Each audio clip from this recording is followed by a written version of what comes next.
Howdy and welcome to not my workshop. We are at that man's workshop, Mr. Steve Schwarzer. You guys probably remember him. You guys might recognize these goons as well. We got Jason Knight running around, Lucas O'Hara, Grizzly Forge, Steve himself. We're all having a great time.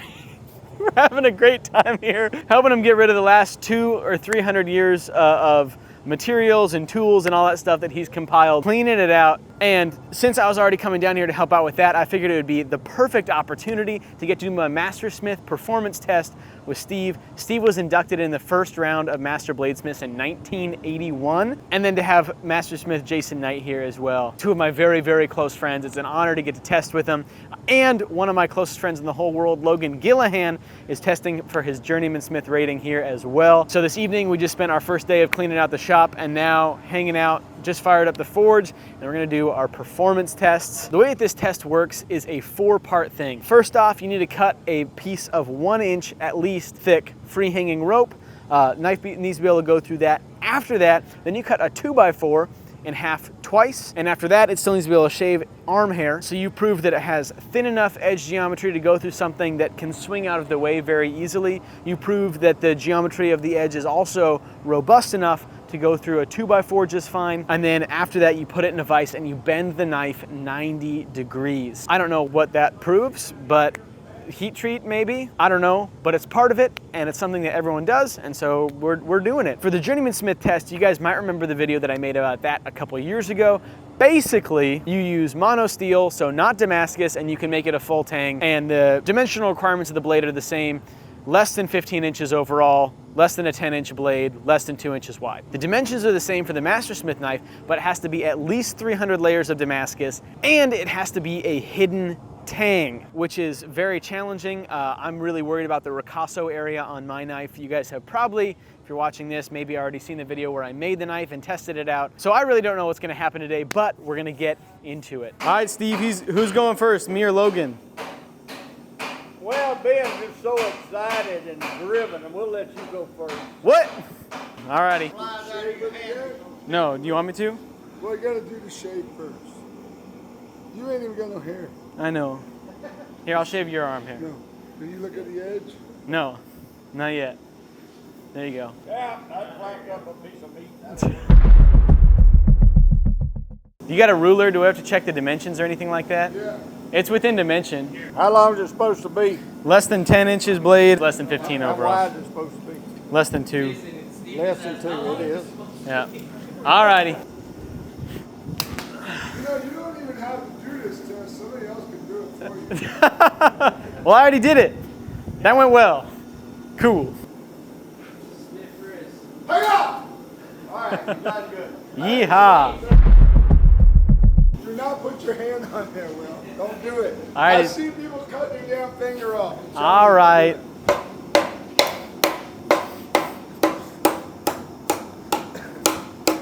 This is the balsa wood shop.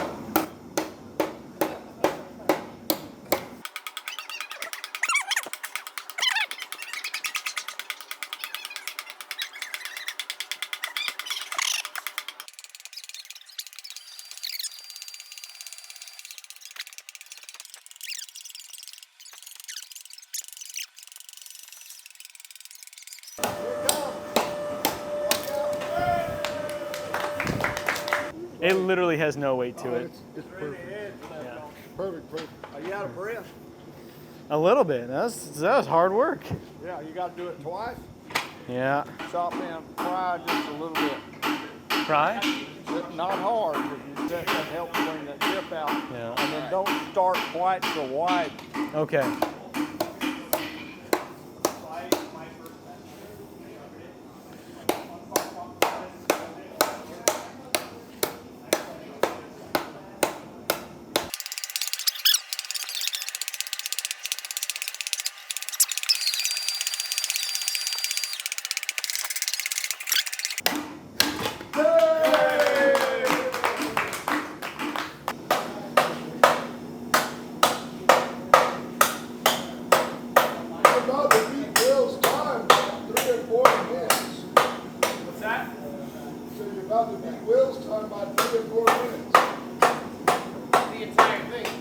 I wouldn't have hurt you like that. Yeah, I appreciate it, Steve. I love you. Nobody would mock you for No. your effort.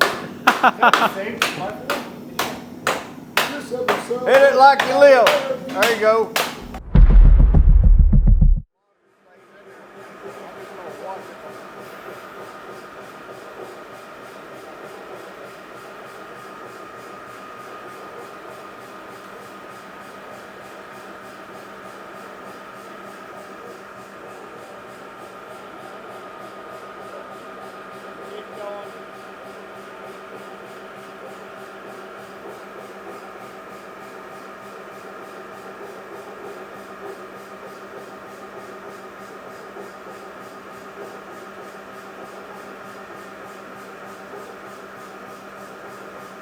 You agree with that?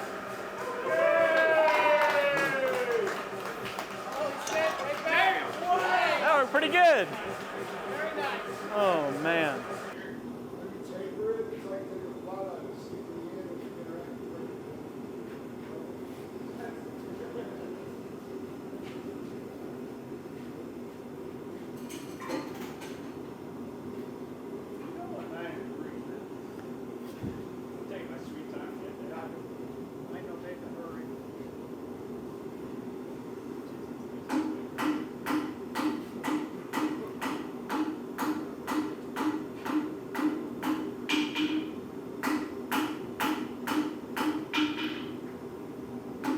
Almost there.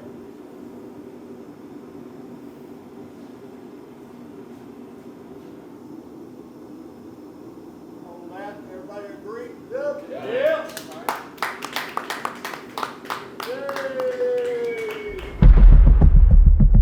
Now, it's actually a really good thing to pass on your performance test, but what's not a good thing is to pass up on Squarespace, who just so happen to be today's video sponsors. Now, if you've got hobbies or you're a professional at something, I think that social media is great, but I think that having a website is, you can't beat it. It's still top dog. You still need to be able to have that professional place to go. And if you've got a really junky website, it's not good. Right, Isaiah? Even Isaiah says so. He nodded quietly back there. You couldn't see it, but he did. And most of us are really passionate about things other than website design. And so we don't want to spend tons and tons of time laying out a crazy website. We want to be able to go to a website building platform and have something that looks good right from the get-go because it's already conveniently been placed there. So you can do galleries, places to sell things, accept credit cards and PayPal. You can have contact pages, you can do blogs, you can connect your social media to it. You can do all of that stuff very, very simply through Squarespace. They also have other cool features like members-only areas and the ability to manage your point-of-sale system, along with the ability to track your inventory when you're doing a physical point-of-sale system like a knife show or something like that, farmer's market. And so it's all fully integrated.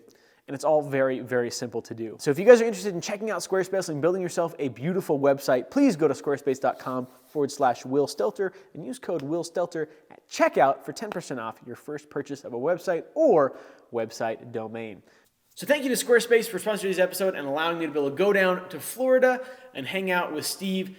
We actually finished out the week after that, so I was there for a couple more days. Didn't really do a whole lot of filming. We were mostly, just like I said in the intro, just cleaning, working, going through all sorts of stuff. There was all kinds of neat things that we discovered in the shop. And before I left on Friday morning, I sat down with Steve and his wife, Laura. Laura is also a journeyman bladesmith. She was tested in 1999. Just got to ask him a couple questions about the history of bladesmithing, kind of the evolution of where the craft has come from, the changes that he's seen, and all of that fun stuff. Steve is just a fountain of knowledge, and he's lived a wild life, and he's gotten to experience an awful lot in the knife making community, and I always love getting to sit down and hear stories about where he came from, the people that he learned from, who influenced the craft that people from our generation of bladesmiths just don't really know about. So with that, let's pop back down to Florida and talk with Steve about his history of bladesmithing and the history of the American Bladesmith Society. So when you first started bladesmithing, were you a part of any guild or the ABS or any of that? None of that stuff really existed. I mean, it did, but I wasn't around it when I started in the 70s. I made a few knives in the 60s. I call them knife-shaped objects because I didn't know anything about heat treating. So, and then in 1972, I bought that book by Alex Beeler, and I read there was a page and a quarter in there or so on forging blades, and it lit a fire in me. It's like the next day I went and bought an anvil, and I started forging. And I didn't know anybody that forged Yeah. at all. And then not turn this into an epic saga, I heard about Pendray over in Williston, Florida. Mm-hmm. And I went over there in about 76 to learn to forge weld. His dad actually taught me to forge weld. Mm-hmm. Did he come from a family of bladesmiths? Yeah, they were all horseshoers. Would you say that was kind of like the common way of learning bladesmithing before internet, before organization, stuff like that? Right. Now it seems like the testing process for becoming a mastersmith hasn't changed at all. Now, and when the ABS first started, was there a journeyman smith rating? Yes, there was apprentice and a journeyman, and you had to be apprentice. I don't know what the rules are now. They've fluctuated a little. Yeah. But you had to be an apprentice, and then you got to be a journeyman, and then after a certain amount of time, then you got to test for your masters. Cool. And you can circumvent some of the time part by going to their approved schools. Yeah. Yeah. The argument comes up, why do you need to be an ABS member in these days? Well, you don't, unless you want to compliment yourself. The only reason to go through all the testing is for your own self-worth and show that you can pass a set of standards, and they've had the standards for years. Am I happy with all the format of that? Probably not, because I want to see these young people doing their best work, and they're being limited, but you got to have a structure. Yeah. And so it falls back to the rules have to be the same for everybody for it to be fair. Yeah.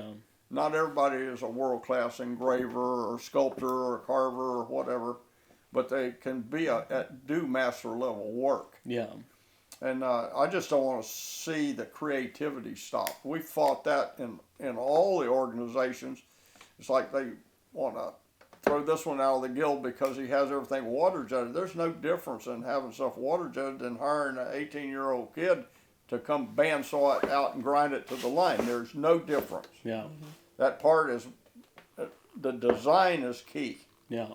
If you designed that knife and made that knife, it's your knife. I don't care how you did it, as long as you're honest about your methods.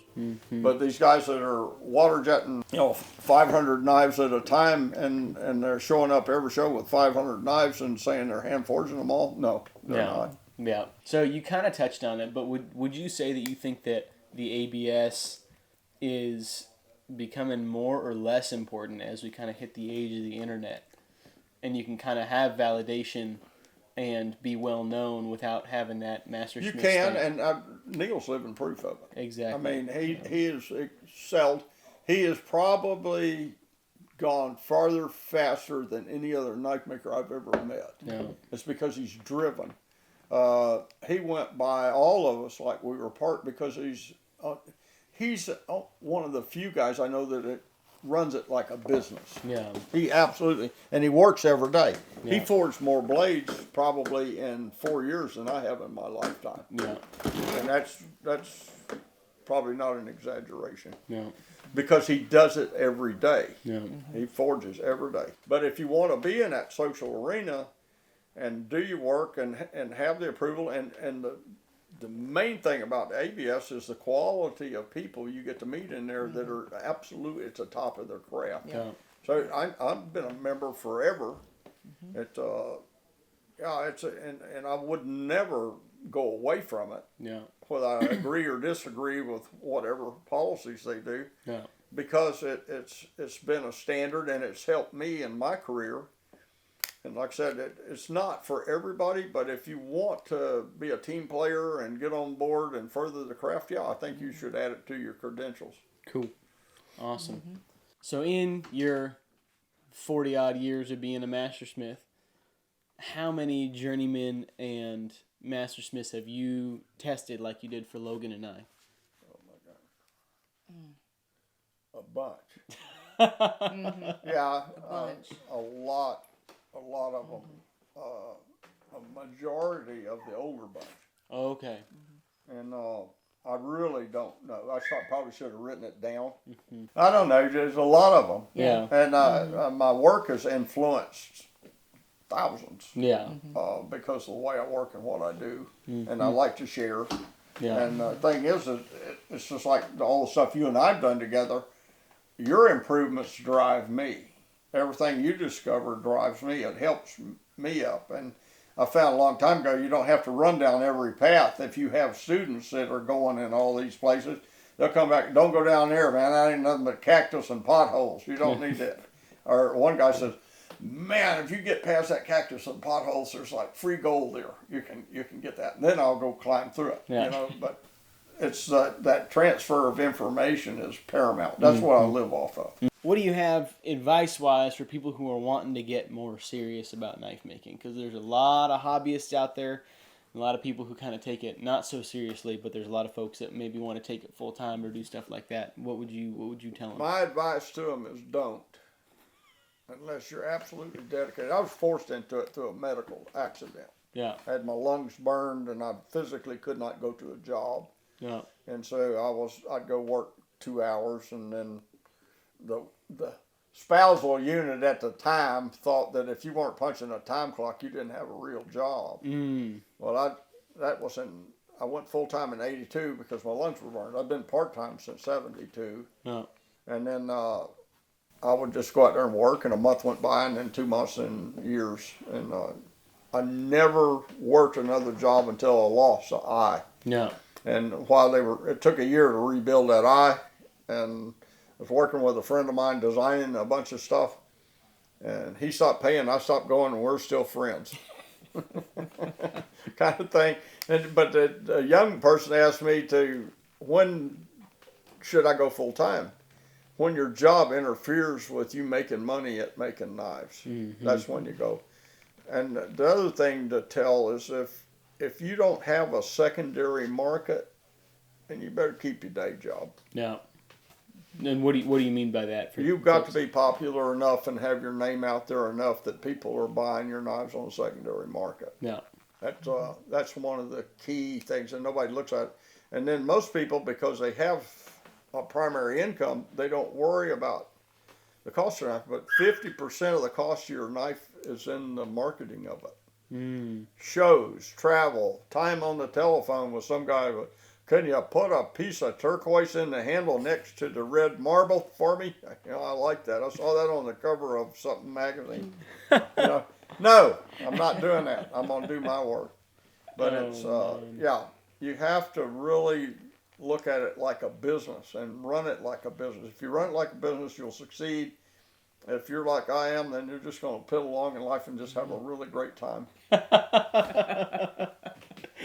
And meet wonderful people along the way. Quite a few of them. Yeah, this week was definitely... I've been surrounded here with kids of my own choosing for a week, going through all this stuff, and it's just been an absolute pleasure. Love you guys so much. Yeah, absolutely. We love you too. It was a ton of fun to get to be here and hang out with y'all. Yeah. And thank you so much for testing Logan and I. Oh yeah, and I appreciate you taking. Congratulations. Thank you. Thank you. I think there's still hope for Logan becoming a Forge guy. Yeah. If we tease him enough about stock removal, he'll make the switch. That's it. Yeah. Your tangent curves are marvelous. What CAD program are you using? Well, with that, I got to head back to Montana, get a little work done. That's it.